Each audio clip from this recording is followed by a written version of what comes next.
Hi everyone! Welcome to my vlog for today. Dito ako sa Nuuksio National Park. Pero dito kami nagparking sa mas magandang parkingan na may views ng very old coffee shop. Andyan. At may playground ng mga bata, pero walang mga tao pa sa ngayon kasi this is about 11 o'clock pa lang in the morning. Pupunta kami dito sa mga 3 kilometers walk mula dito sa pinarkingan namin hanggang sa deep forest. At magche-check kung mayroon ng blueberries. Ayan, leading dito sa napaka-historical na yata itong building na to. Coffee shop po yan, pero sarado pa. Wala pang mga tao. Ayan, napakalumang-lumang building na yan, mga palangga. You see, may terrace dyan para mag-sunbathing yung mga magkapi-kapi dyan, kaya lang sarado pa sa ngayon. Kaya pupunta tayo today, di ba ang ganda? Mga panahon pa noon na mga bahay pero maganda pa rin. At itong red dito na maliit na building ay siguro yan ang sauna nila. Sauna, ayan. Malapit-lapitan nga ng konti at mayroong magandang lilias na kulay orange. Ayan. Super duper ang ganda ng lilies, 'di ba? At ang peonies ay nagtapos na. Ayan wala na, seeds na lang siya. So yan yung sauna. Kasi nung panahon na yon, ang sauna ay hiwalay sa mga malalaking building. Ayan, so mag-walk na tayo dito, 3 kilometers, papunta sa deep forest kung saan mag-check kami mga palangga kung may blueberries na. Ayan, at dito, ayan ang building na yan ay siguro yung storage place nila. Kasi ito, farming. Ayan, palibot-libot. Pero ngayon parang ginawa na yatang ito, parang hostel na siya. Pwedeng rentahan yung mga rooms, parang ganon.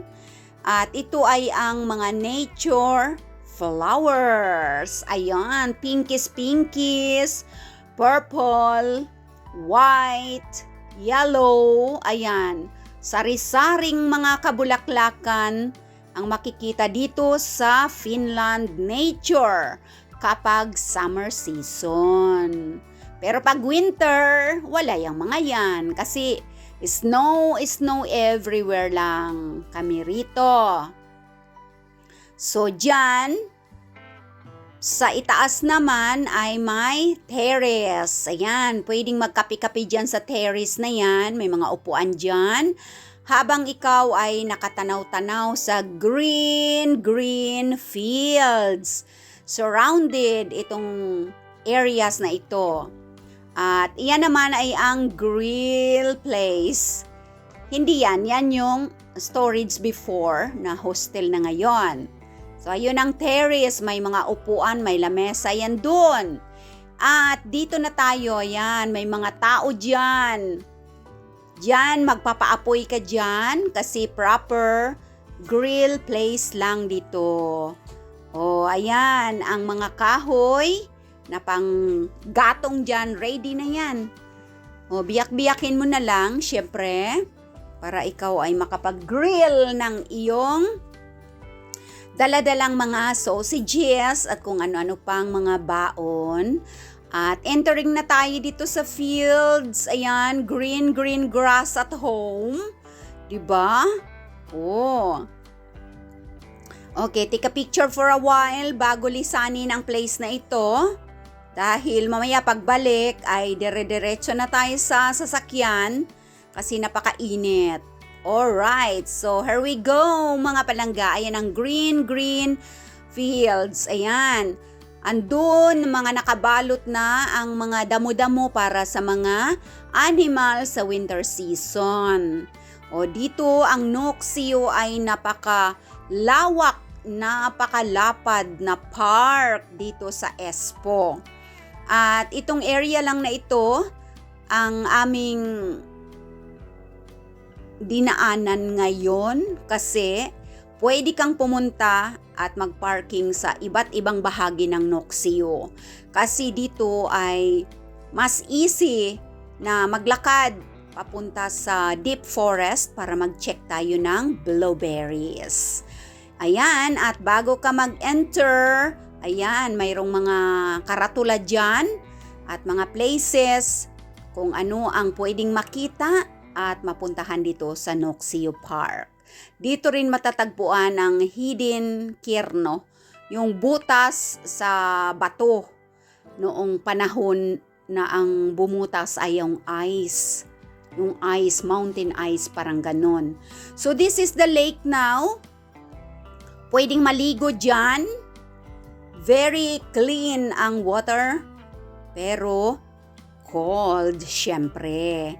Ayan, at ayaw kong maligo kasi cool weather naman, hindi naman kami pinawisan kasi malakas ang hangin at very shady itong lake kung saan ako ay namitas ng blueberries. So far, nakailang oras kami, parang 5 mahigit. Nakapitas ako handpick ng 8 litra. Ayan, 8 litra ang aking na-handpick na blueberries dito sa Nuuksio. Itong pag-visit namin today. Ayan, so thank you very much everyone for watching my videos.